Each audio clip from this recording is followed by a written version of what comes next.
ಸ್ನೇಹಿತರೆ, ಮೀಡಿಯಾ ಮಾಸ್ಟರ್ಸ್ಗೆ ಸ್ವಾಗತ ಸುಸ್ವಾಗತ. ಗೆಳೆಯರೆ, ಈ ದೇಶದಲ್ಲಿ ಇನ್ನೂ ಎಷ್ಟು ದಿನ ಇಂಥ ಘಟನೆಗಳು ನಡೀತಾ ಇರಬೇಕು? ಜನರನ್ನು ಸೇರಿಸೋದಕ್ಕೆ, ರ್ಯಾಲಿಗಳನ್ನು ಮಾಡೋದಕ್ಕೆ ಅನುಮತಿಗಳನ್ನು ಕೊಡುವಾಗ ಪೊಲೀಸರಲ್ಲಿ ಮಾಡಬೇಕಾದ ವ್ಯವಸ್ಥೆಗಳ ಬಗ್ಗೆ ಯಾಕೆ ಯೋಚನೆ ಮಾಡೋದಿಲ್ಲ?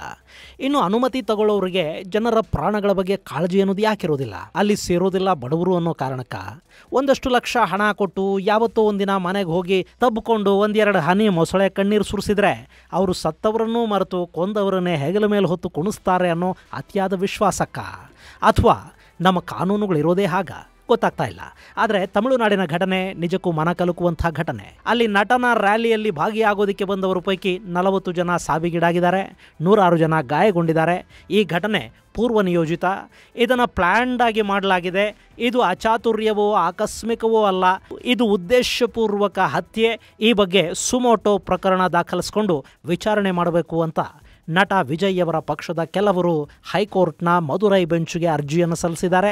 ಅದು ಇವತ್ತು ಮಧ್ಯಾಹ್ನ ವಿಚಾರಣೆಗೆ ಬರ್ತಾ ಇದೆ. ಕರೂರಿನ ನಿವಾಸಿಯೊಬ್ಬರು ಈ ಬಗ್ಗೆ ತನಿಖೆ ಪೂರ್ಣಗೊಳ್ಳುವವರೆಗೆ, ಅಲ್ಲಿ ತಪ್ಪಿತಸ್ಥರು ಯಾರು ಅನ್ನೋದು ನಿರ್ಧಾರವಾಗುವವರೆಗೆ ಮತ್ತು ಇಂಥ ಘಟನೆಗಳಲ್ಲಿ ಜವಾಬ್ದಾರಿಯನ್ನು ಯಾರು ತಗೋಬೇಕು ಅನ್ನೋದಕ್ಕೆ ಒಂದಷ್ಟು ಸ್ಪಷ್ಟ ನಿರ್ದೇಶನಗಳು ಹೊರಬೀಳುವವರೆಗೆ ನಟ ವಿಜಯ್ ಹಾಗೂ ಆತನ TVK ಪಕ್ಷಕ್ಕೆ ಬೇರೆಲ್ಲೂ ರ್ಯಾಲಿ ಮಾಡೋದಕ್ಕೆ ಅವಕಾಶವನ್ನು ಕೊಡಬಾರದು ಅಂತ ಮದ್ರಾಸ್ ಹೈಕೋರ್ಟ್ಗೆ ಅರ್ಜಿ ಸಲ್ಲಿಸಿದ್ದಾರೆ. ಆ ಅರ್ಜಿ ಕೂಡ ವಿಚಾರಣೆಗೆ ಬರಬೇಕಿದೆ. ಆದರೆ ಮದುರೈ ಬೆಂಚ್ನ ಅರ್ಜಿ ಇವತ್ತೇ ವಿಚಾರಣೆಗೆ ಬಾಕಿ ಇರೋದ್ರಿಂದ ಕರೂರಿನ ಗಾಯಾಳು ಒಬ್ಬರು ಸಲ್ಲಿಸಿದ ಅರ್ಜಿಯ ವಿಚಾರಣೆಯನ್ನ ಚೆನ್ನೈ ಪೀಠ ಮುಂದೂಡಿದೆ. ಹಾಗಾದರೆ ಅಲ್ಲಿ ಏನಾಯಿತು? TVK ನಾಯಕರು ನ್ಯಾಯಮೂರ್ತಿಗಳ ಮುಂದೆ ಹೇಳಿರೋದೇನು? ಬನ್ನಿ ನೋಡೋಣ.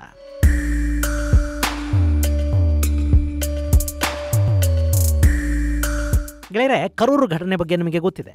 ಅಲ್ಲಿ ನಟ ವಿಜಯ್ ಅವರ TVK ಪಕ್ಷದ ರ್ಯಾಲಿ ಇತ್ತು. ಜೋಸೆಫ್ ವಿಜಯ್ ತಮಿಳುನಾಡಿನ ಪ್ರಖ್ಯಾತ ನಟ. ಆತನ ರ್ಯಾಲಿಗೆ ಜನ ಕೂಡ ತುಂಬಾ ಸೇರ್ತಾರೆ. ಆದರೆ ಯಾವುದೇ ರ್ಯಾಲಿಗಳು, ರೋಡ್ ಶೋಗಳು ಮಾಡಬೇಕು ಅಂದರೆ ಅದಕ್ಕೆ ಪೊಲೀಸರಿಗೆ ಮಾಹಿತಿಯನ್ನು ಕೊಡಬೇಕು, ಅವರಿಂದ ಅನುಮತಿಯನ್ನು ಕೂಡ ತಗೋಬೇಕು. ಇಲ್ಲಿ ಕೂಡ TVK ಪಕ್ಷ ಅನುಮತಿಯನ್ನು ತಗೊಂಡಿತ್ತು. ಆ ರ್ಯಾಲಿಗೆ ಒಂದು 10,000 ಜನ ಸೇರಬಹುದು ಅಂತ ಅವರು ಹೇಳಿದ್ರಂತೆ. ಆದರೆ ಬಂದು ಸೇರಿದವರು ಸುಮಾರು 50,000ಕ್ಕೂ ಹೆಚ್ಚಿದ್ರು. ಇದು ಅನಿರೀಕ್ಷಿತ ಪ್ರಮಾಣದ ಜನಸ್ತೋಮ. ಹೀಗಾಗಿ ಅದನ್ನು ನಿಯಂತ್ರಿಸೋದಕ್ಕೆ ಪೊಲೀಸರಿಗೆ ಸಾಧ್ಯ ಆಗಲಿಲ್ಲ. ಹಾಗೆ ಅಲ್ಲಿ ಜೋಸೆಫ್ ವಿಜಯ್ ಅಪರಾಹ್ನ 12:30ಕ್ಕೆ ರ್ಯಾಲಿಗೆ ಬರಬೇಕಿತ್ತು. ಆತ ಅಲ್ಲಿಗೆ ಬರೋದು ತುಂಬ ತಡ ಆಯಿತು. ಸುಮಾರು 7 ಗಂಟೆಗಳಷ್ಟು ಕಾಲ ಅಲ್ಲಿ ಸೇರಿದ್ದ ಜನ ತಮ್ಮ ನೆಚ್ಚಿನ ನಟನ ಆಗಮನಕ್ಕಾಗಿ ಕಾಯ್ತಾ ಇದ್ರು. ಅದರಲ್ಲಿ ಹೆಣ್ಣು ಮಕ್ಕಳು, ವಯಸ್ಸಾದವರು ಎಲ್ಲ ಇದ್ರು. ಅವರು ಅನ್ನ ನೀರು ಇಲ್ಲದೆ ಕಾಯ್ತಾ ನಿಂತಿದ್ರು. ಮತ್ತು ವಿಜಯ್ ಬಂದು ಮಾತಾಡೋದಕ್ಕೆ ಶುರು ಮಾಡೋ ಹೊತ್ತಿಗೆ ಬಹಳಷ್ಟು ಜನ ನಿತ್ರಾಣಗೊಂಡಿದ್ರು ಅಂತ ಹೇಳಲಾಗ್ತಾ ಇದೆ. ಜೋಸೆಫ್ ಅಲ್ಲಿನ ವಾಹನದ ಟಾಪ್ ಮೇಲೆ ಕಾಣಿಸ್ಕೊಳ್ತಿದ್ದಂತೆ ಒಂದಷ್ಟು ಜನ ಅಭಿಮಾನಿಗಳು ಆ ವಾಹನವನ್ನು ಏರೋದಕ್ಕೆ ಪ್ರಯತ್ನ ಪಟ್ಟರು. ಮತ್ತು ಆ ಸಂದರ್ಭದಲ್ಲಿ ಬೌನ್ಸರ್ಗಳೇ ಅವರನ್ನು ಕೆಳಗೆ ತಳ್ಳಿದ್ರು ಅಥವಾ ಅವರೇ ಬಿದ್ದರು ಅಂತೂ ಕೆಳಗೆ ನಿಂತಿದ್ದ ಜನರ ಮೇಲೆ ಇವರು ಬಿದ್ದಿದ್ದು ಅಲ್ಲೊಂದಷ್ಟು ಭೀತಿಯ ವಾತಾವರಣಕ್ಕೆ, ತಳ್ಳಾಟಕ್ಕೆ, ಕಾಲ್ತುಳಿತಕ್ಕೆ ಕಾರಣವಾಯಿತು ಅಂತ ಮತ್ತೆ ಕೆಲವರು ಹೇಳ್ತಾ ಇದ್ದಾರೆ. ಜೊತೆಗೆ ಆ ರ್ಯಾಲಿಗೆ ಬಂದಿದ್ದ ಮಗು ಒಂದು ಕಾಣೆಯಾಗಿದೆ, ಅದನ್ನು ಹುಡುಕಿ ಅಂತ ಜೋಸೆಫ್ ವಿಜಯ್ ಹೇಳಿದ್ರು. ಅದು ಮತ್ತಷ್ಟು ಆತಂಕಕ್ಕೆ, ತುಳಿದಾಟಕ್ಕೆ ಕಾರಣ ಆಯಿತು ಅಂತ ಕೂಡ ಅಲ್ಲಿ ಕೆಲವರು ಹೇಳ್ತಾ ಇದ್ದಾರೆ. ಒಟ್ಟಾರೆ ಅಲ್ಲಿ ಅತ್ಯಂತ ಭಯಾನಕ ಘಟನೆಯೊಂದು ನಡೆದು ಹೋಯಿತು. ಅದರ ಕೆಲ ವಿಡಿಯೋಗಳು ಎಷ್ಟು ಭಯಾನಕವಾಗಿವೆ ಅಂದರೆ, ಅಲ್ಲಿ ಬರ್ತಾ ಇರೋ ಆ್ಯಂಬುಲೆನ್ಸ್ಗೆ ಕೂಡ ಜಾಗ ಸಿಗ್ತಾ ಇಲ್ಲ.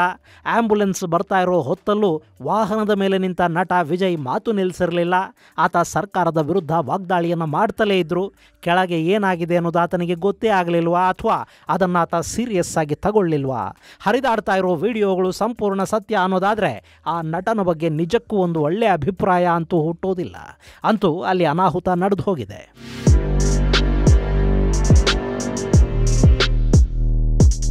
ಹತ್ತು 10,000 ಜನ ಬರ್ತಾರೆ ಅಂತ ಹೇಳಿದ್ರು, 50,000 ಜನ ಬಂದರು ಅಂತ ಪೊಲೀಸರು ಹೇಳ್ತಾ ಇದ್ದಾರಂತೆ.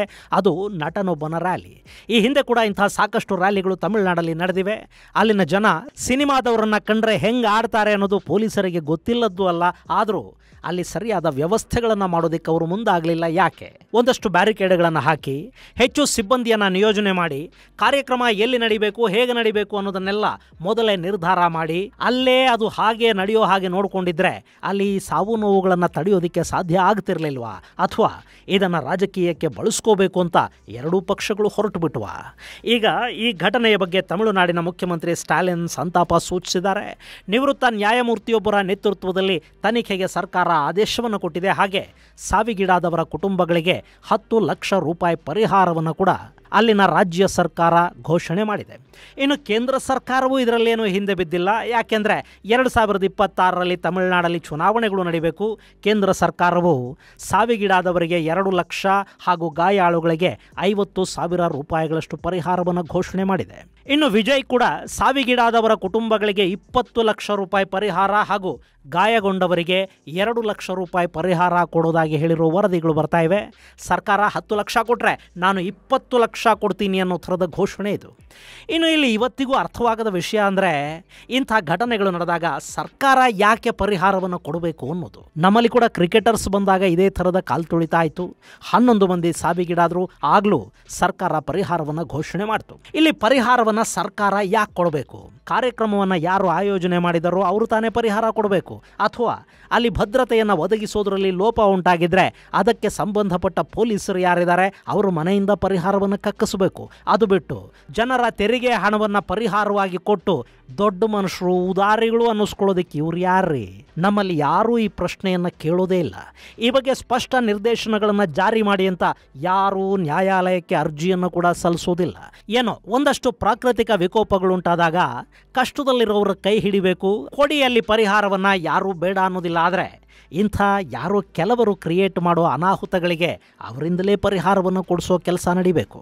ಅದೊಂದು ಕಡೆ ಇರಲಿ. ಇನ್ನು ಇಲ್ಲಿ ಈಗೇನಾಗ್ತಿದೆ ಅಂದರೆ, ಈ ಘಟನೆ ನಡೆದ ಮರುದಿನ ಟಿವಿಕೆ ಪಕ್ಷದ ವಕೀಲರ ತಂಡ ಕಾನೂನು ವಿಭಾಗದ ಮುಖ್ಯಸ್ಥ ಎಸ್ ಅರಿವಳಗನ್ ನೇತೃತ್ವದಲ್ಲಿ ಜಸ್ಟಿಸ್ ದಂಡಪಾಣಿ ಅವರ ಮುಂದೆ ಒಂದು ಅರ್ಜಿಯನ್ನು ಸಲ್ಲಿಸಿದ್ದಾರೆ. ಇದು ಮಧುರೈ ಬೆಂಚಲ್ಲಿ ಸೆಪ್ಟೆಂಬರ್ 29ನೇ ತಾರೀಕು ಮಧ್ಯಾಹ್ನ ವಿಚಾರಣೆಗೆ ಬರ್ತಾ ಇದೆ. ಈ ಅರ್ಜಿಲಿ ಟಿವಿಕೆ ಕರೂರು ಘಟನೆಯ ಬಗ್ಗೆ ಸ್ವತಂತ್ರ ತನಿಖೆಯನ್ನು ಕೇಳಿದೆ. CBI ಅಥವಾ ಸ್ಪೆಷಲ್ ಇನ್ವೆಸ್ಟಿಗೇಷನ್ ಟೀಮ್ ಅಂದರೆ SIT ಮೂಲಕ ತನಿಖೆಯನ್ನು ಮಾಡಿಸಬೇಕು ಮತ್ತು ಹೈಕೋರ್ಟ್ ಸುಮೋಟೋ ತನಿಖೆ ನಡೆಸಬೇಕು ಅಂತ ಆ ಅರ್ಜಿಯಲ್ಲಿ ಕೋರಲಾಗಿದೆ. ಇನ್ನು ಈ ಘಟನೆ ಆಕಸ್ಮಿಕ ಅಲ್ಲ, ಅದೊಂದು ಷಡ್ಯಂತ್ರ. ಆಡಳಿತಾರೂಢ ಪಕ್ಷ DMKಯ ಕೆಲವು ಕಾರ್ಯಕರ್ತರು ಉದ್ದೇಶಪೂರ್ವಕವಾಗಿ ಅಲ್ಲಿ ಅಂಥದ್ದೊಂದು ದುರ್ಘಟನೆ ನಡೆಯೋದಕ್ಕೆ ಕಾರಣ ಆದರು ಅಂತ ಆ ಅರ್ಜಿಯಲ್ಲಿ ತಿಳಿಸಲಾಗಿದೆ. ಹಾಗೆ ಅಲ್ಲಿ TVK ಕಾನೂನು ನಿಯಮಗಳನ್ನು ಉಲ್ಲಂಘಿಸಿದೆ ಅನ್ನೋ ಸರ್ಕಾರದ ಅಂದರೆ DMK ಸರ್ಕಾರದ ಆರೋಪಗಳನ್ನು ವಿಜಯ್ ಪಕ್ಷದ ನಾಯಕರು ತಳ್ಳಿ ಹಾಕಿದ್ದಾರೆ.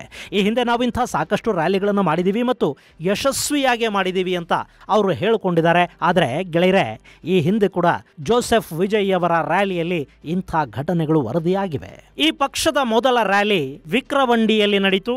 ಅಲ್ಲಿ ಉಂಟಾದ ಕಾಲ್ತುಳಿತದಲ್ಲಿ 6 ಮಂದಿ ಸಾವಿಗೀಡಾದರು. ಅವತ್ತು 10,000 ಮಂದಿಗೆ ಅನುಮತಿಯನ್ನು ತೆಗೆದುಕೊಳ್ಳಲಾಗಿತ್ತು. ಆದರೆ 40,000ಕ್ಕೂ ಅಧಿಕ ಮಂದಿ ಅಲ್ಲಿ ಬಂದು ಸೇರಿದ್ರು. ಜನರನ್ನು ನಿಯಂತ್ರಿಸೋದಕ್ಕೆ ಸಾಧ್ಯವಾಗಲಿಲ್ಲ. ಹೀಗಾಗಿ ಅಲ್ಲುಂಟಾದ ಕಾಲ್ತುಳಿತದಲ್ಲಿ 6 ಮಂದಿ ಸಾವಿಗೀಡಾದರು. ಆ ಕುಟುಂಬಗಳಿಗೆ ವಿಜಯ್ ತಲಾ 10 ಲಕ್ಷ ಪರಿಹಾರ ಕೊಟ್ಟು 2 ಹನಿ ಕಣ್ಣೀರು ಹಾಕಿದ್ರು. ಅಲ್ಲಿಗದು ಮುಗಿದು ಹೋಯಿತು. ಆದರೆ ಮುಂದಿನ ರ್ಯಾಲಿಗಳಲ್ಲಿ ಇಂಥ ಘಟನೆ ನಡೆಯದ ಹಾಗೆ ಮುನ್ನೆಚ್ಚರಿಕೆಗಳನ್ನು ತಗೋಬೇಕು ಅಂತ ಅವತ್ತು ಯಾರಿಗೂ ಅನ್ನಿಸಲಿಲ್ಲ. ಹಾಗೆ ಕೊಯಮತ್ತೂರು ಕಾರ್ಯಕ್ರಮದಲ್ಲಿ ಕೂಡ 16 ಮಂದಿಗೆ ಗಾಯಗಳಾದವು. ಅದೃಷ್ಟವಶಾತ್ತು ಅಲ್ಲಿ ಯಾರೂ ಸಾವಿಗೀಡಾಗಲಿಲ್ಲ. ಈಗ ಕರೂರಲ್ಲಿ 40 ಮಂದಿ ಪ್ರಾಣ ಕಳ್ಕೊಂಡಿದ್ದಾರೆ. ಸೊ ಇದು ಈಗಲೇ ಆಗಿರೋದು ಅಂತ ಅವ್ರು ಏನು ಹೇಳ್ತಾ ಇದ್ದಾರೆ ಅದು ನಿಜ ಅಲ್ಲ. ಆದರೆ ಅವರು ಈ ಘಟನೆಯನ್ನು ಆಡಳಿತಾರೂಢದ ಪಕ್ಷದ ಕಾರ್ಯಕರ್ತರ ಸಂಚು ಅಂತ ಹೇಳ್ತಿದ್ದಾರೆ. ಅದಕ್ಕೆ ಸಂಬಂಧಪಟ್ಟ ಒಂದಷ್ಟು ವಿಡಿಯೋ ಸಾಕ್ಷ್ಯಗಳಿವೆ ಅಂತ ಕೂಡ TVK ಹೇಳಿಕೊಂಡಿದೆ.